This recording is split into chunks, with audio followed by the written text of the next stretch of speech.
So I will go ahead then and get us started on this incredibly important topic. Hello, everyone. Welcome to all of our participants.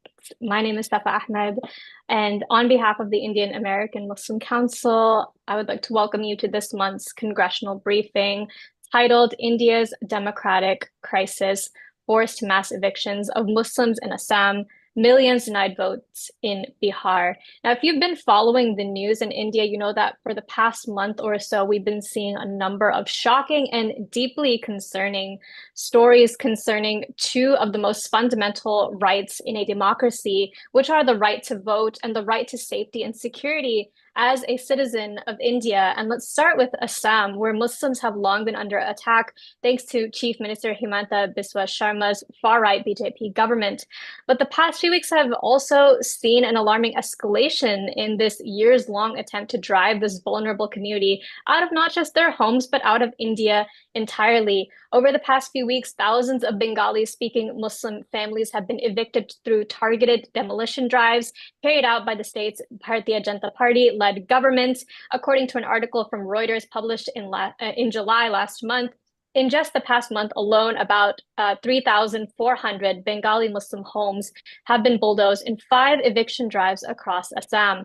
To drum up support for these inhumane and unlawful evictions, over a dozen hate speech rallies, many of them featuring elected officials from the BJP, were held across the state, in which Muslims were regularly referred to as infiltrators.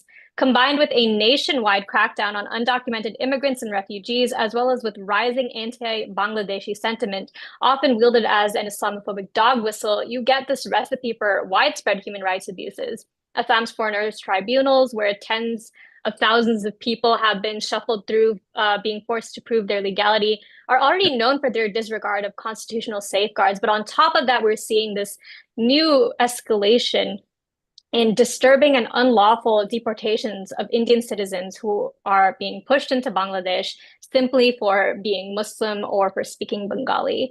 And meanwhile, I'm sure this is the reason a lot of you have joined today to tune in. The big breaking story in India right now is regarding the accusations that opposition leader Rahul Gandhi has made against the Election Commission of India, or the ECI, essentially saying that the ECI manipulated voter information to aid Prime Minister Narendra Modi and the BJP in stealing votes during the 2024 general elections, an accusation that puts into question the very validity of the Modi government. And Mr. Gandhi's accusation came just weeks after the ECI's mandate to nearly 80 million voters in Bihar state in July, ordering them to re-register to vote or to risk being stripped of their right to vote and reported as suspected foreign nationals. If this move sounds sudden or unconstitutional to you, then you would be right, especially because it's happening in India's poorest state just months before its elections. According to Mr. Gandhi, this was a partisan move by the ECI to help the BJP steal votes ahead of Bihar's elections as well, which, if true, would be an unforgivable assault by the BJP on the very heart of Indian democracy. These two issues are grave and they affect the lives of millions of India's most vulnerable. So today we have 3 incredible guests here with us to talk about these issues in detail. And I would like to begin with the issue of alleged vote theft by the Election Commission of India in Bihar. Here to speak with us on this crucial subject, we are honored to have here Mr. Pawan Khera, senior leader and spokesperson for the Congress Party of India. In 2023, he was actually deplaned from a flight and arrested after making critical comments of Prime Minister Narendra Modi, and is continuing to speak out against, these accusations that have been made by the opposition parties against Mr. Modi's government. And before actually I jump into this discussion, Mr. Khera, I actually want to raise something that is just now making headlines, which is Home Minister Amit Shah bringing some bizarre new bills that essentially say that a minister or chief minister can be sacked within 30 days of being arrested. And I want to ask you to talk about the implications of bringing these bills now and how this ties into the broader story on the question of vote theft and election manipulation in India. Please go ahead. Safa, this is one more attempt by the Modi-led government to give to itself, arrogate to itself unbridled powers through which they can summarily plot against an unfriendly state government. So this goes, I mean, my friend Sanjay would be in a better position to comment on it legally and how it goes against the federal structure of our constitution. But this is the, in short, this is the this is a strategy to ensure that unfriendly state governments can be kept in check, can be overthrown overnight, literally, by just putting the chief minister behind bars. And 30 days is nothing. I mean, you have people like Omar Khalid in jail for several years now, and several others who are in jail, in some of them without trial.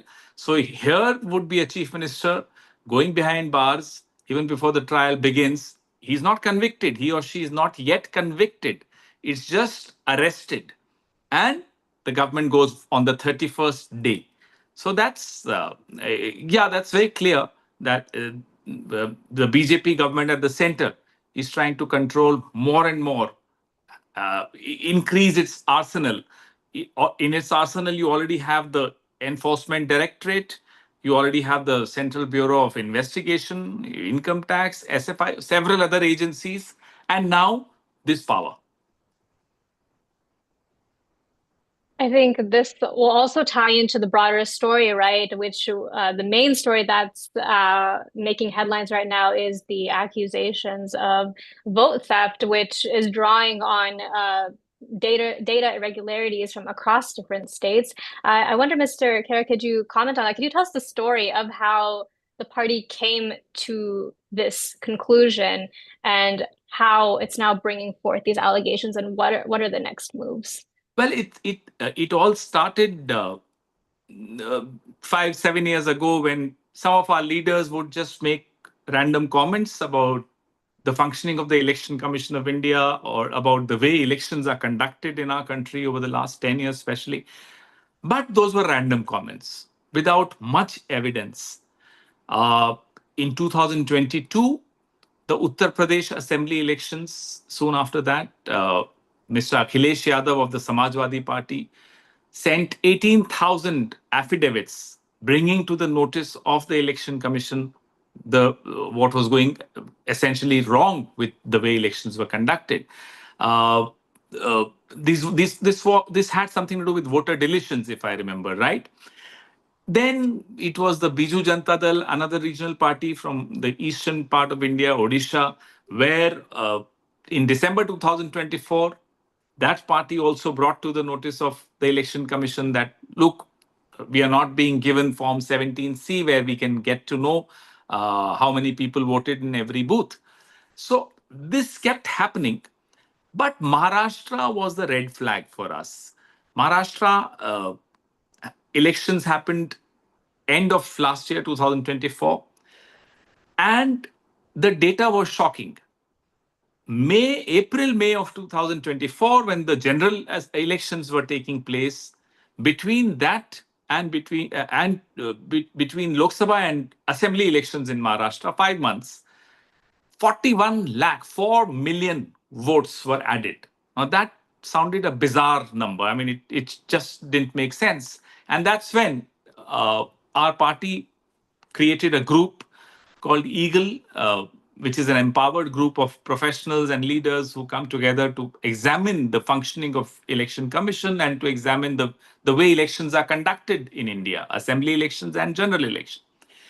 So that's when we realized that several assemblies saw a spurt in voting.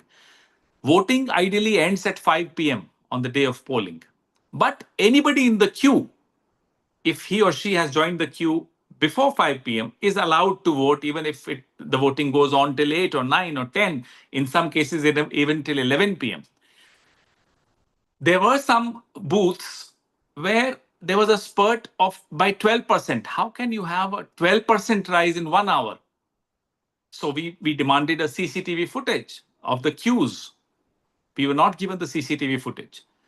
And then the law was suddenly changed that CCTV footage would not be kept for more than 45 days after the polling. This was a bizarre change of law.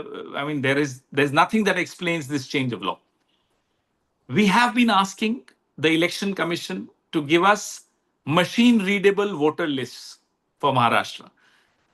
Strangely, we've not been given those machine readable lists. What we get from the election commission is bundles and bundles of papers, which are just physical papers, hard copies, very difficult for our team to sort of go through every name, then compare names, and it's not so easy. It's a very, very tough exercise. Maharashtra was a turning point. We woke up to the reality of something going very seriously wrong. It was still sporadic, and therefore our reactions were also very sporadic. Not just our own reactions, but also of India Alliance, other partners in India Alliance.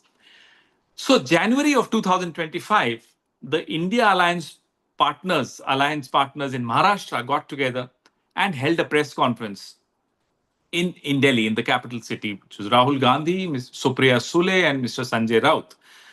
And we presented this data to the press. That was the first time we came out publicly saying, how can the population of voters in Maharashtra be higher than the adult population of Maharashtra? I mean, as bizarre as this, as shocking as this, as startling as this, yet no explanation, no answers, nothing. I would call it an arrogant silence, on the part of the election commission. They are so secure in their positions that they don't even bother to respond to you. Never before in the history of democratic India has a chief election commissioner tried to insult the leader of the opposition. Well, it's not your job to get into the politics of what we are saying or doing. Just respond to us on facts.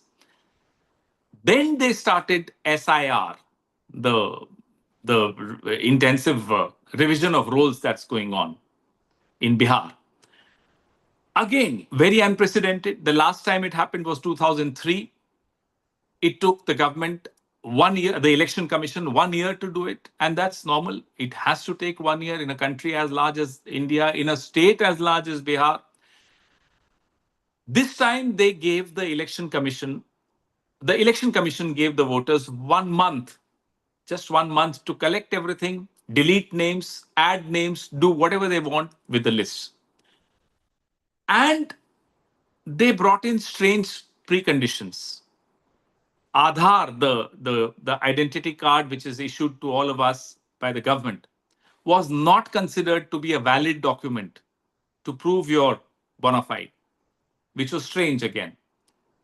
So even if you go to the bank, go for your passport, this is a document which is accepted everywhere. But the election commission decided it's not acceptable. People went to the court. The Supreme Court of India intervened and got Aadhaar as an acceptable document. It's still not happened, by the way. I was just going through the rules of the election commission today on their website. Aadhaar is not yet added. Also, 6.5 million voters were deleted through this exercise in Bihar. We were shocked. Well, what are the grounds of deletion? Some of them were declared dead. Mr. Gandhi was seen sipping a cup of tea with some of them who were declared dead. So this also, again, goes unresponded. The election commission has not bothered to accept, well, okay, we've gone wrong. No, nothing. So finally, when the Supreme Court intervened, they uploaded some lists, which is not complete yet, of those deletions. Now, again, it's a huge mammoth exercise and again, full of holes. As a national party, we are not confident if we'll be able to even make sense of that list. We are studying it today, the entire day we were studying it. It just doesn't make sense. So what was being done at a very ad hoc level by the ruling party in collusion with the Election Commission of India, through Bihar and through this exercise called SIR, is now being done in a very organized manner. Earlier, what happened was in my constituency, and I am a BJP candidate, I don't want Muslim voters, I don't want backward class voters and backward caste voters and so-called Dalits. I would, at my own level, collude with the local officials of the Election Commission, get some names deleted, get some names added. That happened. But that was sporadic. what is being done in Bihar and through Bihar and after Bihar in the rest of the country is organized deletion legitimized by the Election Commission of India. So, as a candidate of the BJP, I don't have to bother much. I'm being taken care of. My voters list is being cleaned, purged by the Election Commission of India in collusion with my party, which is the BJP. That's what is happening. What was illegal until a month ago is being legalized by the Election Commission of India, and I repeat, in collusion with the ruling party of India. That, in short, is what is happening when we say theft of vote. This is how they are stealing votes. They are deleting names and very selective. We are identifying how selective they are, and it's out there for people to see. Very selective. Booths where past election results show a particular tilt against the BJP or the ruling alliance in Bihar, you will see deletion 200, small deletions, 50 per booth, 100 per booth. People won't even notice because the number is so small. But then you multiply it with the number of booths, the number goes up. That's how they've reached a figure of 65 lakhs, 6.5 million. So, therefore, we are fighting this. Mr. Gandhi, along with our allies in Bihar, have undertaken this 15, 16-day long yatra from one end of Bihar to the other end of Bihar, where we are engaging with groups of people, conveying to them our apprehensions, hearing from them their apprehensions.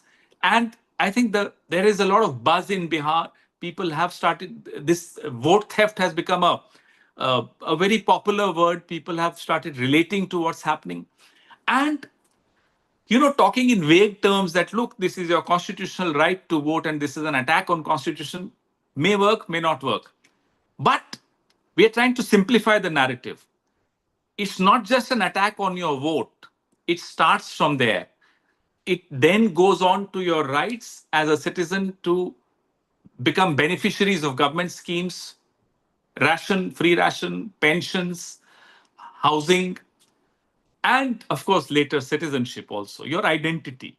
You lose everything. And if a government, if a ruling party, if any political party is so confident that, look, whether you vote for me or not, I'll still win, then I'm not answerable anymore. I'm not accountable anymore. I'm not afraid anymore. That's where we stand today. I hope our struggle takes us to a point where we are able to reverse this. We are able to stop the government from doing what it is doing. Let's see, at the end of the day, it's people's power. Media is, by and large, very, very sold out. Let me be very, very upfront about it. Sold out, especially the traditional media, sold out to the ruling party. We are getting coverage. I have no complaints with the coverage, but they're trying to pick holes in our narrative. The data which we've used to expose the way elections are conducted is from the Election Commission. Now, at the end of my presentation, I want to talk about the big explosion which Mr. Gandhi made in his press conference on the 7th of August, where we presented evidence as supplied by the Election Commission of India of an assembly segment in Karnataka called Mahadevpura, where we showed them 100,000 fake votes with evidence. Evidence was not cooked by us. Evidence was taken from the Election Commission of India after a lot of effort. And those huge, the papers went up to 7 feet. If you put them near the wall, it was 7 feet and weighing into hundreds of kilos. So all our team went through every single sheet, identified duplicate votes, fake votes, addresses which don't exist. In one room address, there were 80 voters. I mean, bizarre data that we had. So we presented that data. Election Commission responded by asking Mr. Gandhi to give an affidavit. I mean, how can the Election Commission not trust the papers supplied to us by the Election Commission?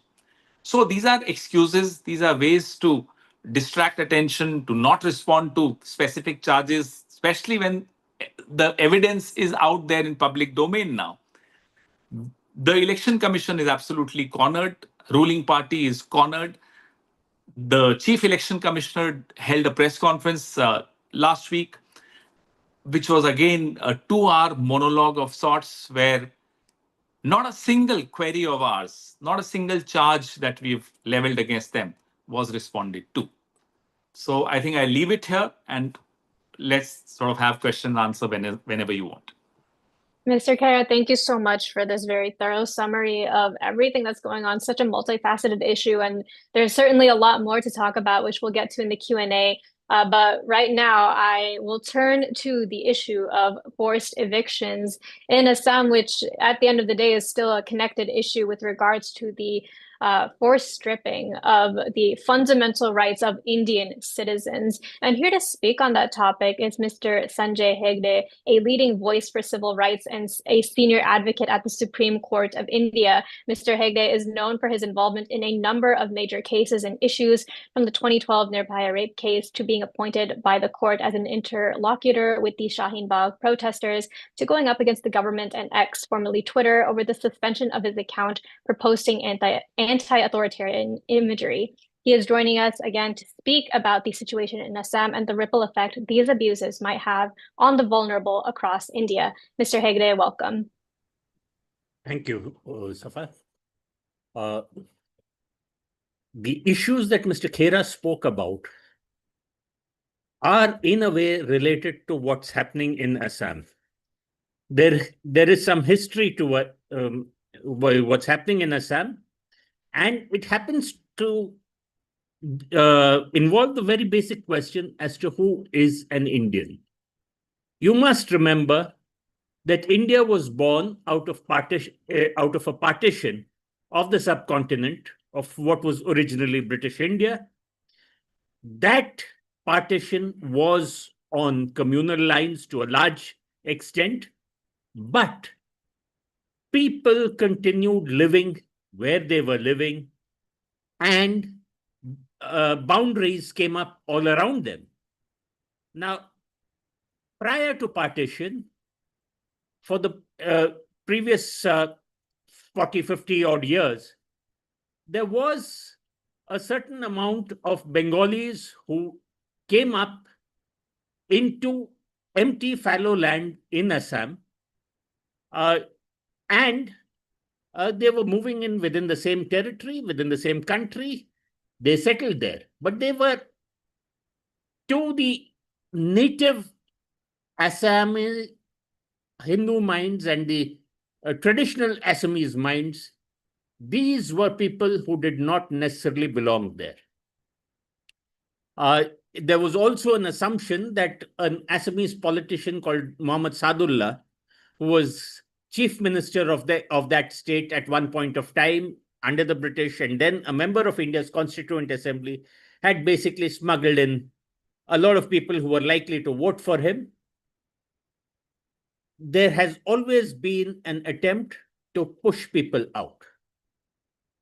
After independence and after the 1971 War of Liberation of Bangladesh, there was from 1978 onwards a movement which started in Assam saying, push these Bengali-speaking Muslims out. They do not belong here. What started as a linguistic thing then turned communal, and more or less to the average mind. Anybody who speaks Bengali and who is a Muslim is more likely to be Bangladeshi and much less likely to be Indian.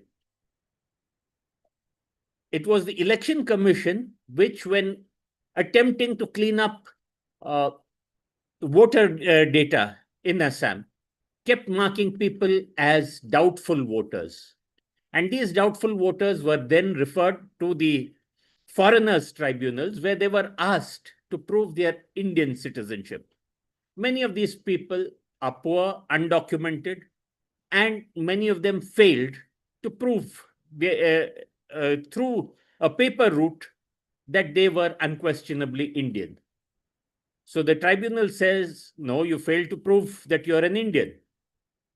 But failure to prove yourself as an Indian did not ipso facto make you a citizen of any other country.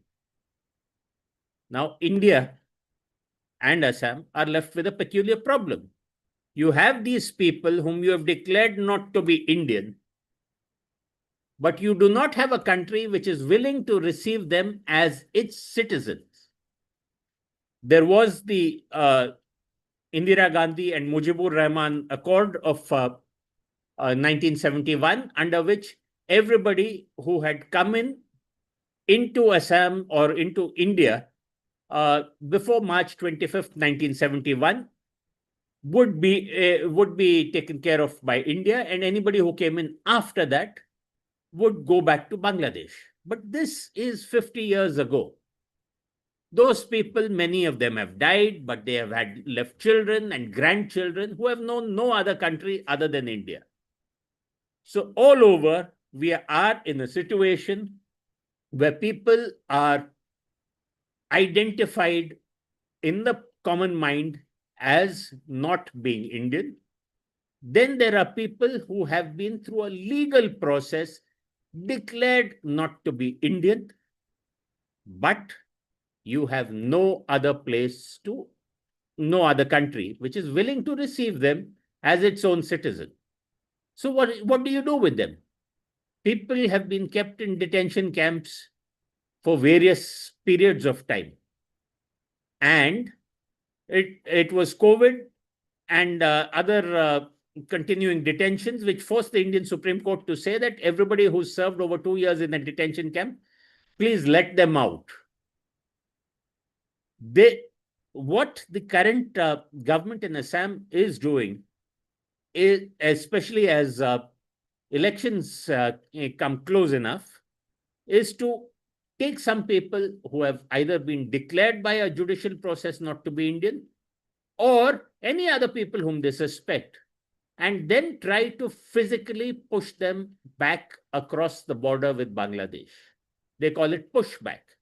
Now, pushback comes from a term in international law where if somebody is attempting to cross a border, those guarding the border are entitled to push them back to wherever they are coming from. So we've seen videos, many of you would have seen videos of how at the Mexico-US border, you have seen immigrants from India and other places being pushed back by Border Patrol. Pushback applies only at the stage of the initial entry. But what we have here are large numbers of people who are born here, of people who have known no other country, of people who simply can't document themselves to be unquestionably Indian. What is happening is not pushback, but forcible throwback. It's almost as if human garbage is being dumped over the neighbor's wall. That is absolutely illegal. There is no warrant in law. There is a case which is pending in the Guwahati High Court where the All Bodoland Tribal Students Association has taken the Assam government to court for at least 50 such cases. The Guwahati High Court has asked for replies from the state of Assam, and possibly we should be going into a much more detailed hearing soon. The point is that popular perception also needs to change. You cannot decide citizenship arbitrarily only on the basis of a person's religion or on the basis of the language that you speak. While there has been this ongoing program for now over half a century in Assam, this infection has carried on to various states in India.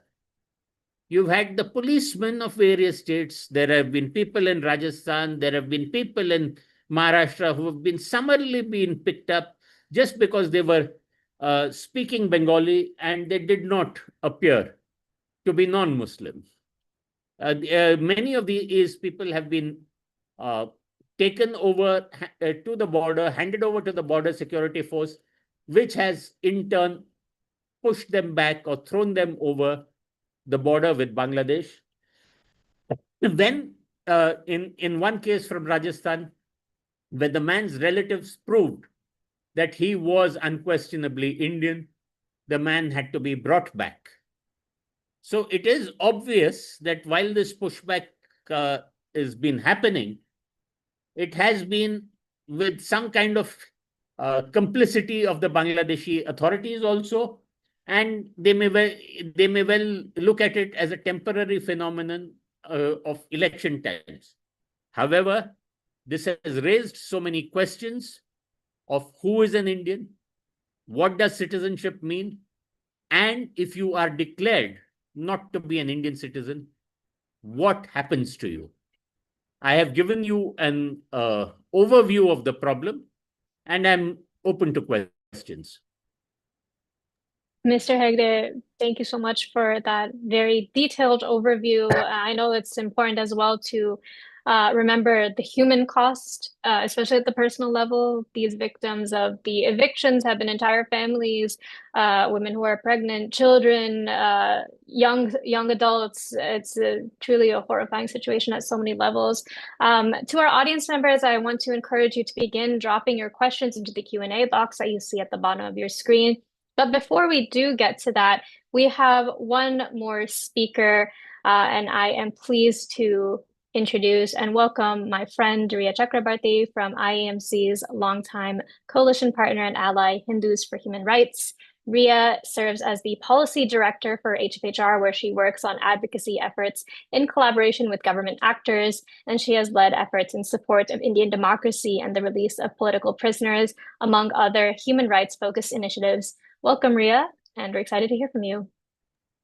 Thank you. So I don't think I need to go into specifically what's happening in Assam and Bihar because, of course, we have two excellent guests who have said so much and can say even more about the specific incidents. But what we are seeing in both places is part of a larger push, as Safa said, to make India's 200 million Muslims stateless.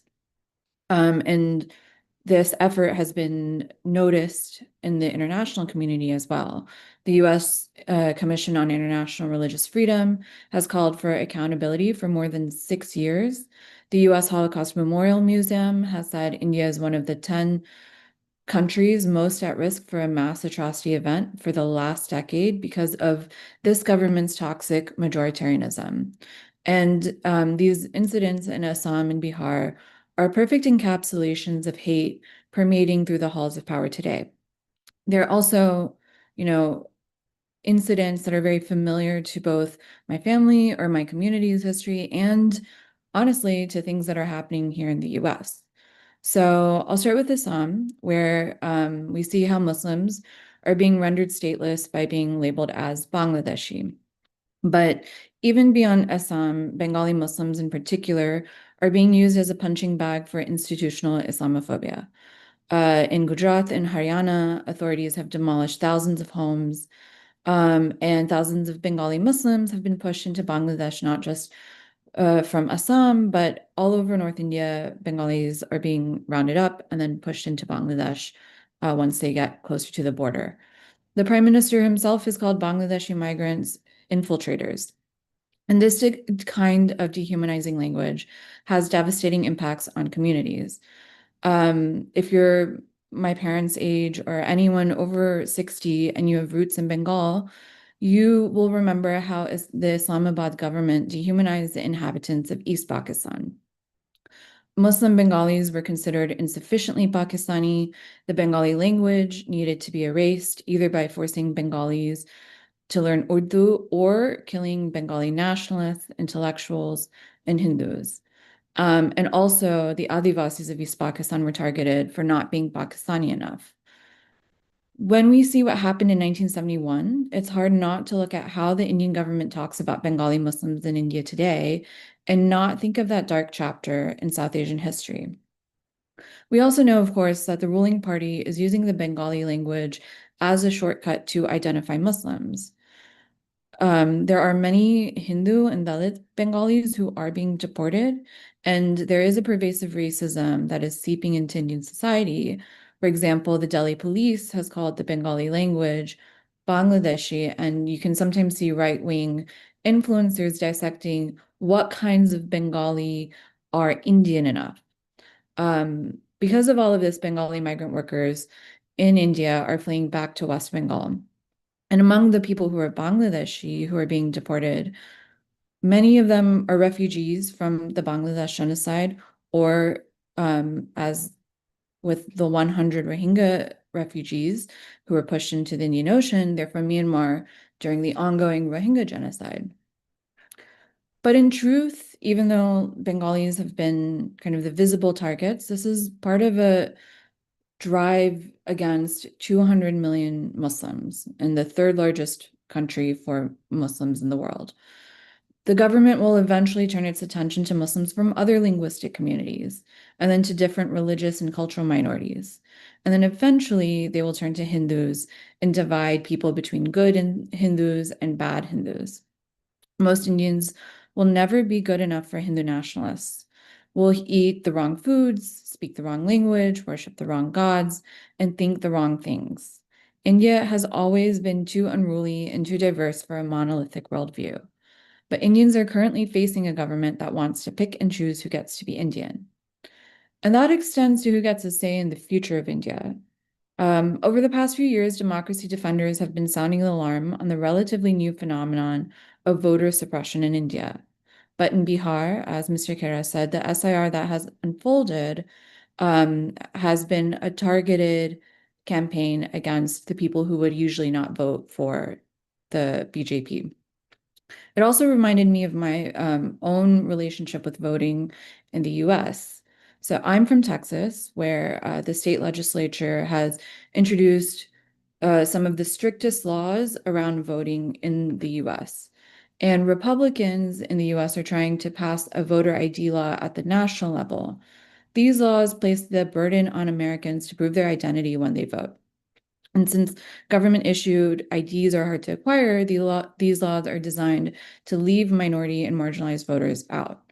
In fact, the governor of Texas last year boasted that the state had removed 1 million voters from the voter rolls, and this is the second largest state in the US.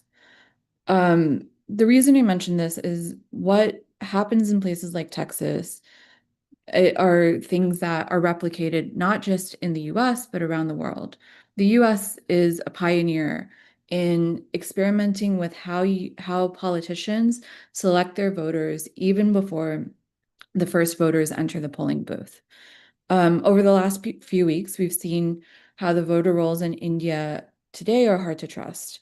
And even there may be a moment where the ECI will try to clean up its act regarding these inflated voter rolls and adding in very mysterious profiles. But it could also use SIRs to disenfranchise voters after now saying, okay, we're going through and reviewing all the irregularities. We're already seeing that play out in Bihar. And it's equally important to remember that India's founders didn't intend for Indian voters to have to bear the burden of proving their identity when they vote. Many Indians struggle to obtain government-issued IDs, just like many Americans do. And the ECI has rejected standard forms of identification like Aadhaar cards that particularly poor Indians rely on as valid forms of identification. And while the attention on voter suppression in India is relatively new and has focused primarily on the 2024 elections and regional elections since then, Professor Sabyasachi Das alleged in 2023 that the ECI had disproportionately deleted minority voters from the voter rolls in the 2019 elections. According to Das, these deletions were done in such a way that allowed the ruling party to expand its majority in that election. During the 2024 election, there were also additional stories coming out about Muslim voters in particular being turned away at the polls. This paper at the time was very controversial and thus lost his position at Ashoka University. But since then, we've seen additional allegations of voter manipulation, the Bihar SIR, a lot of on-the-ground reporting that reinforced Das's findings in his white paper. Put together, we see evidence everywhere that the current government is taking away Indian Muslims' right to vote. And as an Indian, someone with my accent talking about democratic decline in India is kind of hard to hear, given the decline in democracy in the US. But what we're seeing in the US looks a lot like what India looked like in 2019 and 2020. We have our own political prisoners who are being arbitrarily detained for criticizing the US's involvement in the genocide in Gaza. The federal government has assumed control of the police in our capital. And the administration is conditioning citizenship on whiteness, Christianity, and other favorable markers of American identity. Altogether, the futures of Indian and American democracy are intertwined, and that begins by protecting India's minorities from becoming stateless. Thank you so much, Ria. Always appreciate the input from someone who can draw the parallels between what we're seeing in the United States as well as in India. I will turn it now to Q&A. And because we're a little short on time, I'm just going to jump right into it with a question for Mr. Khera. So, Mr. Khera, Rahul Gandhi actually just said, I think a day ago, that when the opposition comes to power, they will act against these folks in the UCI and the election officials who have been accused of manipulating votes. Do you think that this might force the election officials to withdraw these terrible voter revisions, or is that something that you think they might, as you put, respond to with an arrogant silence? Well, I should hope it works on especially the junior staff, the foot soldiers of the Election Commission, who actually supposed to go house to house while adding or deleting names. It's just a hope. I don't know whether it will work or not. But when we come to power, obviously, we would owe it to our democracy, owe it to the people of India to take action against all those people who've colluded in subverting the elections of India. And here's a question from the audience that actually builds on that. If the illegal revision of electoral rolls continues despite the evidence provided by the opposition, will the India Alliance launch a boycott of assembly elections in Assam and Bihar? Well, I don't know whether I am in a position to respond to this question because when you talk about an alliance has to take a collective decision. So on our own, I don't think we should respond to this question. But personally speaking, I don't think that's a solution. All right, appreciate your answers. I'll bring in a question now for Mr. Hegde. So the Assam government's doing some blatantly illegal policy-related decisions in which they're sparing Hindus without documents, but detaining Muslims without those same documents. And from a legal perspective, what do you think is the remedy to this?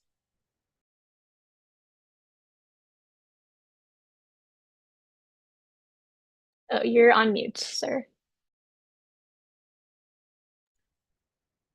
From a legal perspective, I do think that everybody should try and document themselves or gather documents, and this has happened in Assam, especially with the NRC project. The other thing is that you never know who gets arbitrarily picked up.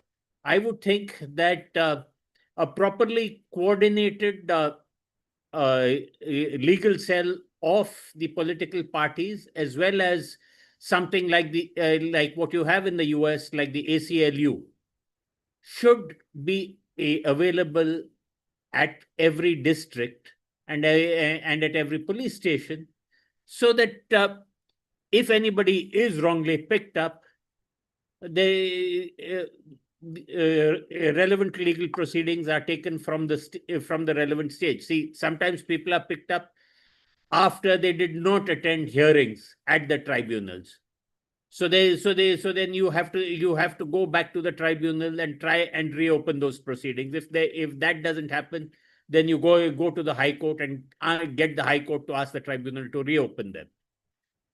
There is no one-stop solution. The one-stop solution is more likely to be political and social than legal. Great. That's a very useful answer. Thank you so much for that. And back to Mr. Kara, I'm getting a question here with regards to the Supreme Court. So they ordered the ECI to release information regarding deleted voters in Bihar. But broadly speaking, what role does the Supreme Court have to play in the sorting out of this issue of voter manipulation? What would you like to see from them? Well, ideally, what we were seeking, the kind of relief we were seeking from the Honorable Supreme Court was that they would stop this exercise. But unfortunately, we could not get that relief. Perhaps Mr. Hegde would be in a better position as a lawyer to tell us and guide us what next if the Election Commission continues to do what it has been doing. Then perhaps we'll have to go back to the court. Mr. Hegde, would you like to comment on that? Well, the reason that the Supreme Court did not stall proceedings of the SIR is essentially because constitutional authorities like the Supreme Court believe that other constitutional authorities will act in accordance with the Constitution. There is the presumption of constitutionality. So the Supreme Court does it in incremental fashion. Now it is said, okay, you want to delete 65 lakh people, that's 6.5 million people. Maybe there will be wrong deletions, and please allow them back onto the list if they show you some papers, including their Aadhaar cards. This is where at a booth level, the political workers of the parties need to be very vigilant and get back all their voters in. I think in the US, you had who was the lady in Georgia who turned the election for Biden? Tracy Adams or something. Stacey Abrams. I'm sorry? Stacey Abrams. Yes, Stacey Abrams. So you need those kind of figures who would look at it state district-wise, booth-wise, and have community organizers who will get people back on the voting list. Of course, when you look at this, at the pattern of deletions, if you come out with evidence of malevolence or bad faith, then I do think that if it is brought up before the court, then the presumption of constitutionality will then have to be given the go-by or looked really hard at. I see. So it's a question of looking for even more evidence and then presenting that to the courts. So or back shaping the evidence. Yes. Sure, absolutely. To kind of turn it back to a more human angle as well, because as we know, there's been a lot of protest and noise around the ECI's actions in general, and they've been doing this for quite some time, where they've given the BJP kind of a pass in either breaking election rules entirely or completely disregarding these laws that are in place to make sure elections are free and fair.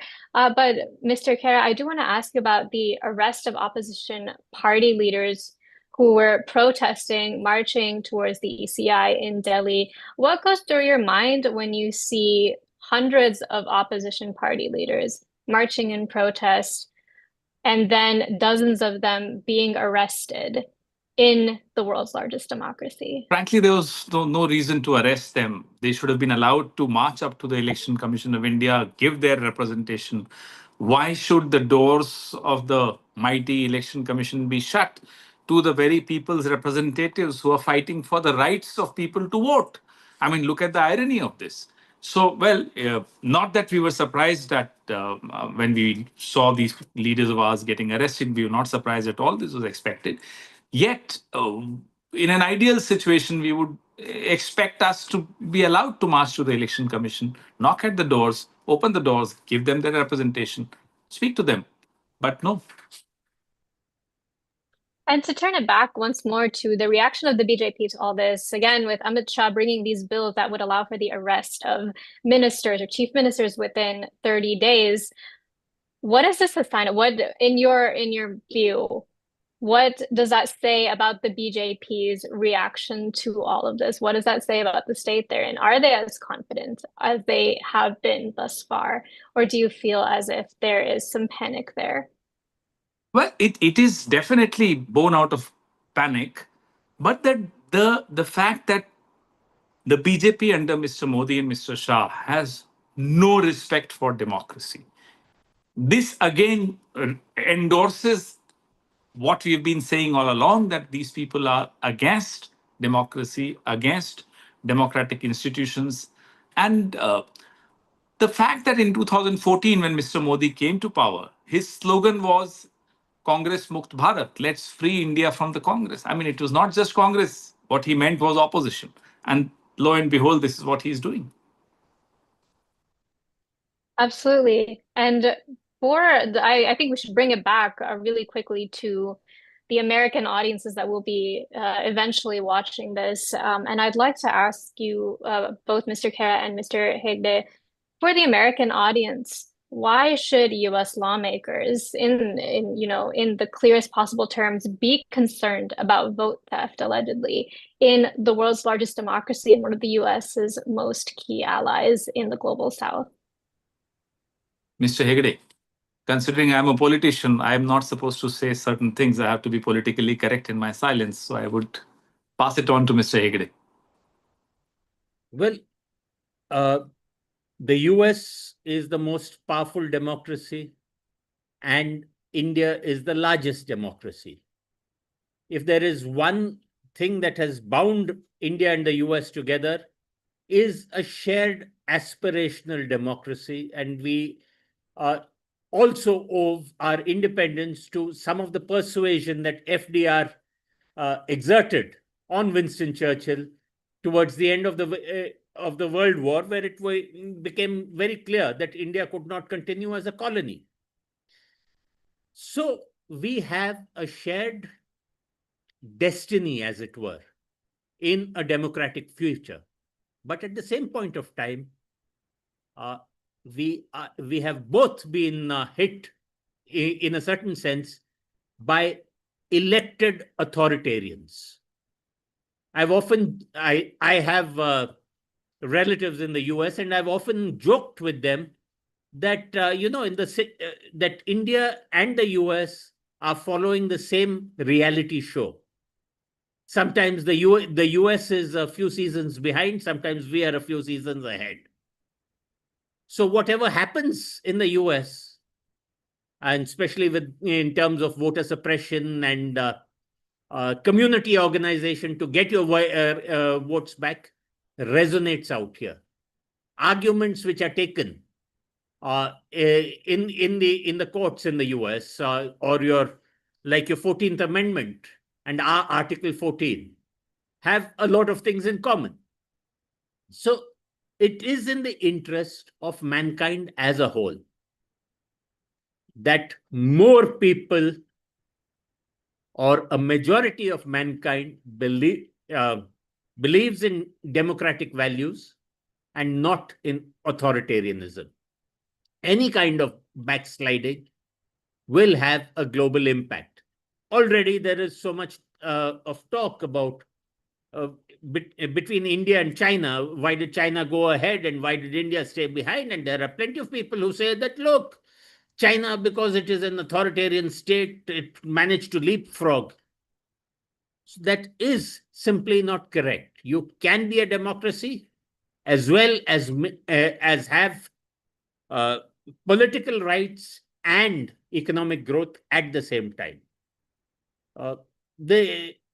India is a magnificent experiment in humanity organizing a democratic future.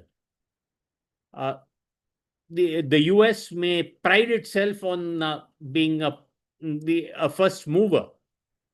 But like every product, most of the actual testing is outsourced, and it happens in India. So I do think the US should be concerned about what happens in India. I think that's very beautifully put. Thank you, especially for the reality TV show metaphor. I'm sure that'll resonate with a lot of the younger crowd out there. But I would like to end on similarly a note that speaks to the heart, because we have one attendee here asking, how do we keep faith as Indians? How do we not be heartbroken? And I will pose that closing question to Mr. Khera. Sorry, I missed the question. Can you come again, Sure. please? I could Sure. answer it. Oh yeah, of course. I'd love Why to hear not? from After both of Mr. you. Khera, after Mr. Khera. Sure. So the question is, how do we keep faith as Indian citizens? How do we not be heartbroken? This is coming from a person in the audience. Well, you have a very strong opposition fighting on the roads. Don't be heartbroken. Don't be worried. We are there and we'll fight. And we've got a history of fighting well. We fought the British. Mr. Hegde. And if I were to cite poetry, which often gets me going, it was Arthur Hugh Clough who said, "Say not the struggle not availeth, that the labor and the wounds are vain. The enemy faints not nor faileth, and as things have been, they remain."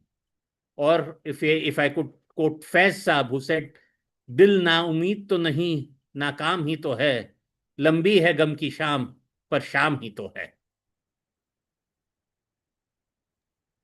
Absolutely beautiful note Very to nice. end on. Thank you so much to all of our speakers today. I know we are at the hour, so I would like to thank you for not just a very informative session, a very politically important session, but also for an inspiring one. And truly do thank you all for your time. I'd like to close up with our audience, the message to all of you. Thank you so much for tuning in. And if you are based in the United States, please do make sure to see how you can lend a hand to the organizations who are also fighting the good fight here. And I'll close by thanking our co-sponsors for this briefing.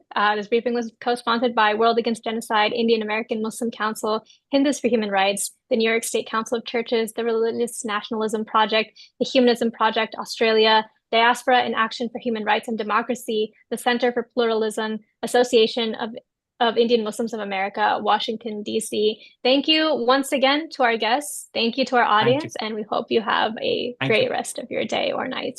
Thank you. Thanks.